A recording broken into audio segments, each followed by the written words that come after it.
സംസ്ഥാനത്ത് ED തലപ്പത്ത് മാറ്റം എന്ന വാർത്ത വരുന്നു. അഡീഷണൽ ഡയറക്ടറെയും ഡെപ്യൂട്ടി ഡയറക്ടറെയുമാണ് മാറ്റിയത്. രാജേഷ് കുമാർ സുമൻ പുതിയ അഡീഷണൽ ഡയറക്ടറാവും. ദിനേശ് പരച്ചൂരി ദില്ലി ഹെഡ്ക്വാർട്ടേഴ്സ് യൂണിറ്റിലേക്ക് മാറുകയും ചെയ്യും. ഡെപ്യൂട്ടി ഡയറക്ടർ പി രാധാകൃഷ്ണന്റെ യൂണിറ്റ് ചുമതലയ്ക്കും മാറ്റമുണ്ട്. ലെബി സജീന്ദ്രനാണ് വിവരങ്ങൾ നൽകാനായി ചേരുന്നത്. ലെബി, ED അന്വേഷിക്കുന്ന നിർണായകമായ പല കേസുകളുമുണ്ട്.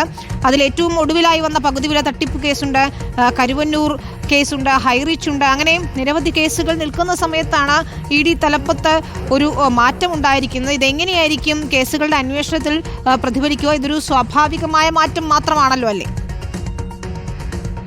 വിനിത, ഇത് പകുതി വില തട്ടിപ്പ്, ഹൈറിച്ച്, കരുവന്നൂർ ഉൾപ്പെടെയുള്ള കേസുകളുടെ അന്വേഷണ ചുമതലയ്ക്ക് ഇനി മാറുകയാണ്.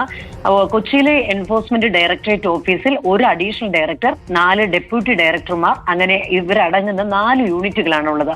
ഈ ഇതിന്റെ എല്ലാം മുകളിലാണ് ഈ അഡീഷണൽ ഡയറക്ടർ ഉള്ളത്. 4 യൂണിറ്റുകൾക്ക് മുകളിലാണ് അഡീഷണൽ ഡയറക്ടർ ഉള്ളത്.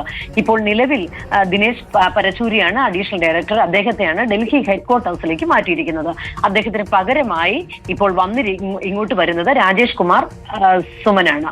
അതുമാത്രമല്ല, ഡെപ്യൂട്ടി ഡയറക്ടർ പി രാധാകൃഷ്ണൻ, അദ്ദേഹം യൂണിറ്റ് 2 ഉണ്ടായിരുന്നത്. യൂണിറ്റ് 2 ഇപ്പോൾ ഞാൻ നേരത്തെ പറഞ്ഞ കേസുകളുടെ എല്ലാം അന്വേഷണ ചുമതല.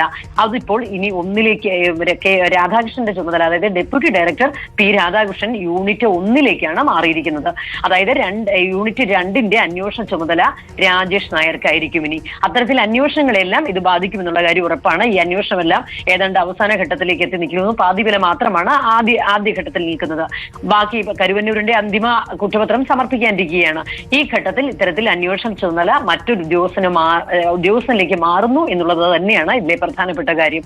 ഏതായാലും ഇത് പൊതു സ്ഥലമാറ്റമാണ് എന്നുള്ള പ്രതികരണമാണ് ED ഓഫീസിൽ നിന്ന് ലഭിക്കുന്നത്. ഏതായാലും ഇതിന്റെ തലപ്പത്ത് തന്നെ മാറ്റം വന്നിരിക്കുന്നത് സ്വാഭാവികമായും കേസുകളുടെ കുറ്റപത്രം സമർപ്പിക്കാനിരിക്കുന്ന കേസുകളുടെയൊക്കെ ഒരവസ്ഥയിൽ സ്വാഭാവികമായും അത് പ്രതിഫലിക്കുക തന്നെ ചെയ്യും. വിനിത, ശരി. ലെബി സജീന്ദ്രനാണ് വിവരങ്ങൾ നൽകിയത്.